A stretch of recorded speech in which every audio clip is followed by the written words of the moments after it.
I got a package in today. Really cool book. And this came from what is really getting to be one of my favorite places to buy comic books. I'm not talking about eBay, Facebook, Instagram, YouTube, none of that. I use all of that too, but I feel like Shortboxed. There's an app called Shortboxed. If you're not on there looking for graded comic books, man, you're missing out because there are tons of deals on there. Now, it's kind of like eBay where you can go on there and look for things and you can watch the books. You can like hit a heart button and you know the people who are selling the book, they see that people are watching it and they have the option to even, just like on eBay, send potential buyers an offer. You can make offers on there. What they also do is they show recent sales data at the bottom. When you scroll down, once you select a book, you scroll down, you'll see recent sold data on that book. So it's a really cool app. We're not working with them. We're not sponsored by them or anything like that. It's just an app that I think a lot of people probably don't know about. And maybe you've heard about it, but you've never actually used it. I know I knew about it for a long time, but I never jumped on there, never used it. But the last two big books I bought, this guy right there, my 9.0 Fantastic Four 51, and this guy, both came from Shortbox. So not going to waste a whole lot of time. Let's open this box and I'm going to show you guys what's in here. All right, so this was in the box, just some information on Shortbox for you guys, so you guys can check that out. And then on the back, they've got an advertisement for these awesome graded comic book cases, which is pretty neat. So cool stuff in there.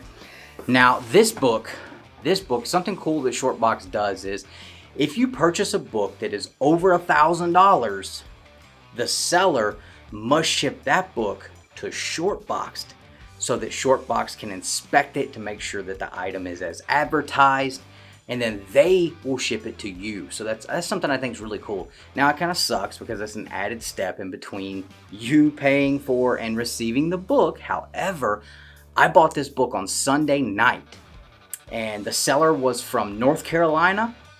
So he shipped it to Shortboxed all the way in San Diego, and then it got here back to me in Dallas, Georgia by Friday. So that really wasn't that big of a deal, and it didn't take very long at all. And Shortbox themselves, they packaged the book very well. All right, so there was a lot of bubble wrap on this book, but they also put it in these really cool, they put these like super neat like corner pieces here. It's like cardboard, just added buffers and protection. So that was really cool. I like. Now when it comes to graded comics, I am not, and I repeat, I am not a bag guy. Not at all. Don't like the bags. I like to display my graded comics anyway here on my slab wall. And I know a lot of people love the bags because it keeps the cases from getting scratched up and stuff like that, but I didn't buy the case, you know what I'm saying? Like, I care about what the book looks like. Obviously, I don't want the case to be destroyed or scuffed up real bad, make the book look bad, but I'm not putting these in a bag and throwing them in a box and just leaving them there till the end of time. I want to see what I'm spending my money on. I want to walk in here and be like, damn, that is cool, man. I can't believe I got that book. I can't believe that I got that book. You know, it's cool. It's cool to be able to walk in and see the collection right there for you. So what book did I buy? Because I know there's somebody watching, gonna drop in the comment, oh my God, this guy takes for freaking ever. I'm sorry, man. I'm sorry. But the book is Fantastic Four, issue number 6. You guys know I have developed an infatuation with the Fantastic Four series as I have been reading it since last year. Nick jumped on board this year. We've both been reading through it. This top part of the wall here is actually turning into the Fantastic Four wall. I mean, if I can get all the copies, if I can get a copy of each issue that I actually want in my collection, this entire top row, easily nothing but Fantastic Four. So, but yeah, so we got Fantastic Four issue number 6. This is the second appearance of Dr. Doom in the first Marvel villain team up. Now, I actually was arguing that point internally for a while because I could have swore that Dr. Doom had basically like he used mind control to get Submariner to go along with the plan. But I did go back and read it, and that actually is not true. It actually is. It does start off as an agreed upon partnership and team up. It does not end that way. It does not end that way. Submariner is actually the reason Doctor Doom went down in this issue. But it is a 3.0, so CGC 3.0. Definitely had some water damage on it. It definitely needs to be pressed and cleaned. You can see on the back here that, yeah, definitely some room for improvement on there. And you guys see it's got like the black little bits of mold on there, stuff like that. So, but other than that, man, the colors are beautiful, very vibrant. The white, the back cover is actually really white. The white in here is extremely white. So I am absolutely in love with this. In love with this. Jesus, man. I gotta tell you guys, I was originally thinking I might be able to bump this to like a 5.0, maybe to a 6. Depending on how we do, I think we can even do better than that. I think I can do better than that. So this is going to be a very exciting book to CPR for sure. I wanted this specific copy here. Not only did I get this for less than GPA and recent sales on eBay for a 3.0, but when I saw what this book looked like, when I checked the grader's notes on this book, I said to myself, you know what?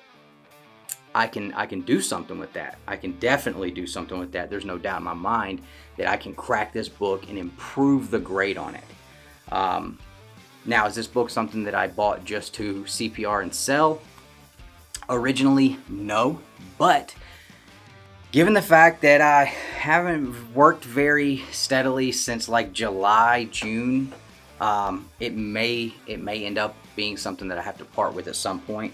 But I don't know. Now that I have it in hand, I think I may have to pull some other stuff from the personal collection if it came down to it, to put on the chopping block, to be the sacrificing books to pay the bills in order to keep this Fantastic Four issue number 6.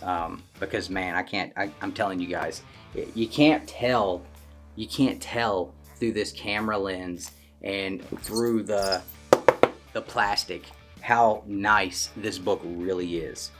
This book is very, very nice. So very excited about this. Second appearance of Doctor Doom, and it's also Submariner's second Silver Age appearance. You guys know I am a very, very, very big fan of Submariner in these Silver Age comic books. He is absolutely one of my favorite characters. The Thing has quickly become my absolute favorite character in comic books, even over Ghost Rider and even over Ghost Rider and Captain America. I know it's crazy to hear me say it. The Thing is absolutely my favorite character. Submariner is right up there though, right up there. Which a lot of people probably think is crazy, because a lot of people think Submariner in the Silver Age and in comics has never been cool, but I beg to differ. I will argue that all day long. I am definitely a big fan of Submariner. I haven't read a lot of modern Submariner stuff, so I'm not really sure how he fares later on in comic books. But I know in the Silver Age, in Fantastic Four, in his own series, Submariner is definitely a kick-ass character, and I really enjoy him. Doctor Doom, man, Doctor Doom. Everybody loves Doctor Doom, right? I mean, when it comes to villains in comics, I don't think that there's another villain in comic books who has their first appearance in a comic book that is worth more than Doctor Doom. I don't think there's a character that even comes close, unless that villain's first appearance is tied to a book with significance that is outside of just that character's first appearance. Fantastic Four issue number 5, the only significance of that book, outside of being the 5th book in the Fantastic Four is Doom's first appearance. Now, some people are going to say, what about the Joker? Well, the Joker debuted in Batman 1, man. I mean, that's Batman 1. So I definitely think Joker is a character that is on the level of significance and popularity and price point wise, for sure. But you know, I would be curious to know, what do you guys think? If the Joker just happened to have his first appearance in some random number, Detective Comics or Batman, do you think? No, it definitely would. It definitely would. Joker would definitely be there. Definitely be there. If we're looking at just Marvel, though, I think that that it's definitely a fact that there is no villain who can stand toe to toe with Doom as far as the pricing on first appearance. I don't think there's even a close second. I don't even know what character I would look at as being a close second. Magneto, but Magneto is tied to X-Men 1. So if Magneto didn't appear until X-Men 4 or X-Men 3 or 2, I don't think even Magneto would come close to fetching the price that Dr. Doom's first appearance does. What do you guys think? Drop a comment and let me know. Am I just crazy? Am I just being a little bit biased? Am I a Doom homer? Oh my God. I might be. I don't know. You guys let me know. Drop a comment. Let me know. What do you think? What do you think? Bad time to buy this book? Good time to buy this book? I got it for under GPA, under past eBay sales. And if we can double that grade or more, get out of here. Get out of here. Let me know what you guys think. I am excited about this. Outside of my record reprint, this of number 1.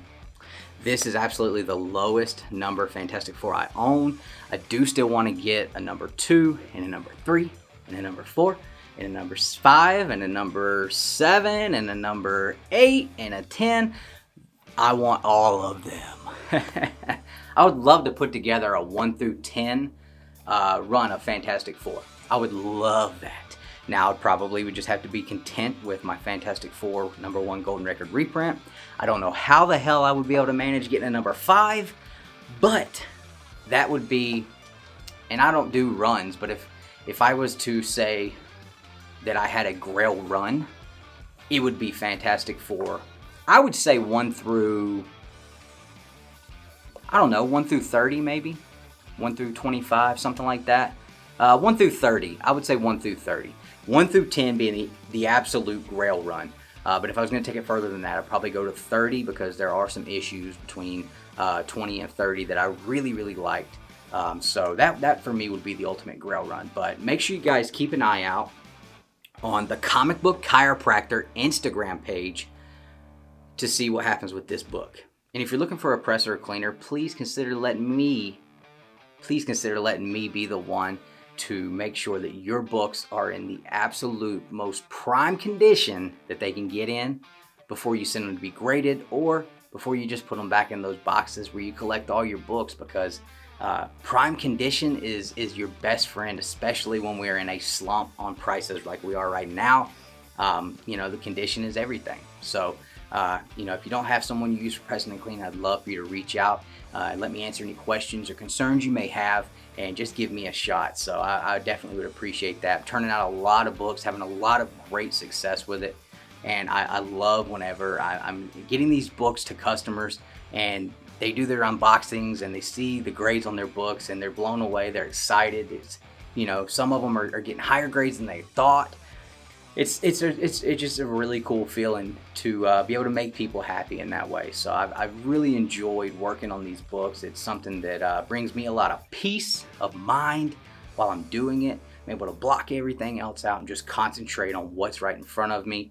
And it's just a lot of fun. Really enjoying it. So guys, if you enjoyed the video, please hit the thumbs up. And if you're not subscribed, but you are enjoying the content, hit that subscribe button. It's not going to cost you a dime in the world. Doesn't cost anything. All it does is make sure when you're scrolling through your YouTube feed, our videos are going to pop up a little more often, so you get to see the content we're creating. Hope you enjoyed everything we did here today. And as always, guys, collect your way.